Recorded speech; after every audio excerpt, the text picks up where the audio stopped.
Sir அவரு தன்னை ஒரு ஜெயலலிதாவாக நினைத்துக் கொள்கிறார். அதுதான் தப்பு. தான் ஒரு ஜெயலலிதாவோ எம்ஜிஆரோ இல்லை என்பதை எடப்பாடி பழனிசாமி உணர வேண்டும். நான் அதுதான் உங்களுக்கு சொல்றேன். டிடிவி வெளியில போயிட்டாரு, டிடிவி உள்ள சேர்த்துக்கோங்க நான் சொல்லல, ஓபிஎஸ் உள்ள சேர்த்துக்கோங்கன்னு சொல்றேன். ஓபிஎஸ் உள்ள சேர்த்துக்கிட்டு டிடிவியோட அலைன்ஸ் வச்சுக்கோங்க.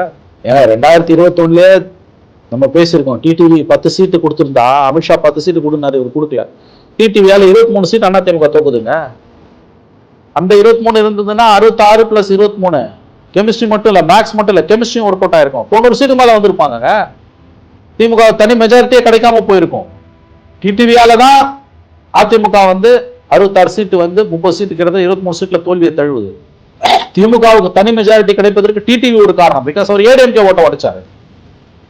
நீங்க இந்த பார்லிமெண்ட் எலெக்ஷன் வச்சு அசம்பிளி இடப்படாதீங்க, நான் ஒப்புக்கொள்கிறேன். ஆனால் இன்னைக்கு அதிமுக போய் கொண்டிருக்கிற பாதை ஆபத்தானது. இன்னொன்னு, அதிமுக வாக்கு வங்கியில ஒரு குறிப்பிட்ட சதவீதம் பிஜேபிக்கும் நாம் தமிழருக்கும் போக ஆரம்பிச்சிருச்சு. இதுதான் இதுல ரொம்ப ஆபத்தானது.